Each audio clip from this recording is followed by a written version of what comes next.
امریکی صدر Donald Trump نے عالمی فوجداری عدالت ICC کے خلاف بھی ایک ایگزیکٹو آرڈر جاری کرتے ہوئے اسرائیلی وزیر اعظم نیتنیاہو اور سابق وزیر دفاع یو گیلن کے خلاف وارنٹ گرفتاری کو بے بنیاد اور اختیارات کا ناجائز استعمال قرار دیا۔ ایگزیکٹو آرڈر کے تحت امریکہ نے ICC پر مختلف پابندیاں عائد کرنے کا اعلان کیا ہے، جن میں عدالت کے عہدیداروں، ملازمین اور ان کے اہل خانہ پر سفری پابندیاں اور ان کے اثاثے منجمد کرنا شامل ہو سکتا ہے۔ عالمی فوجداری عدالت نے گزشتہ ہفتے اسرائیلی وزیر اعظم نیتنیاہو، سابق وزیر دفاع یو گیلن اور فلسطینی تنظیم حماس کے بعض رہنماؤں کے خلاف وارنٹ گرفتاری جاری کیے تھے۔ یہ وارنٹ اسرائیل کی غزہ میں فوجی کارروائی اور فلسطینی شہریوں کی ہلاکتوں کے تناظر میں جاری کیے گئے۔ عدالت کا موقف ہے کہ ان رہنماؤں پر جنگی جرائم اور انسانیت کے خلاف جرائم کے الزامات کی تحقیقات ہونی چاہیے۔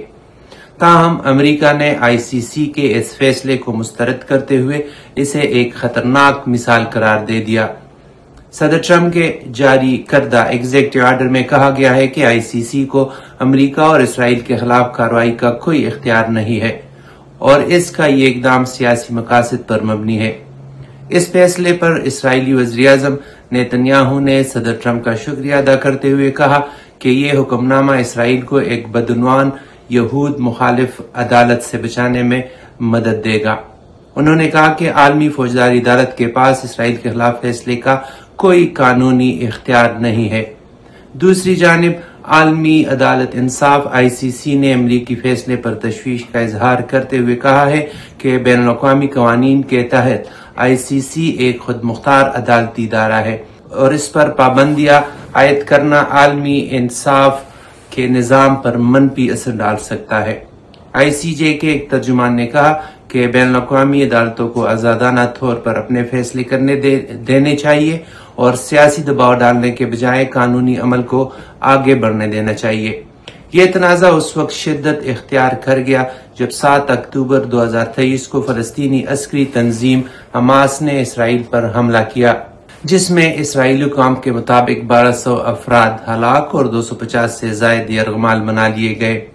اس حملے کے بعد اسرائیل نے غزہ میں وسیع پیمانے پر فوجی کارروائی شروع کی، جس میں حماس کے زیر انتظام وزارت صحت کے مطابق 47,000 سے زیادہ فلسطینی ہلاک ہو چکے ہیں۔ ICC کے خلاف امریکی اقدامات پر انسانی حقوق کی تنظیموں اور بین الاقوامی ماہرین نے بھی تحفظات کا اظہار کیا ہے۔ اقوام متحدہ کے ترجمان نے ایک بیان میں کہا کہ عالمی عدالتوں کے فیصلوں کا احترام کیا جانا چاہیے اور سیاسی دباؤ کے ذریعے ان کے کام میں مداخلت نہیں ہونی چاہیے۔ امریکہ کی جانب سے ICC پر ممکنہ پابندیاں عالمی سطح پر ایک نیا قانونی تنازع کھڑا کر سکتی ہے۔ دوسری طرف ICC نے صدر ٹرمپ کے ایگزیکٹو آرڈر پر فوری رد عمل دینے سے گریز کیا ہے، لیکن ماہرین کا کہنا ہے کہ اس اقدام سے بین الاقوامی انصاف کے نظام پر طویل المدتی اثرات مرتب ہو سکتے ہیں۔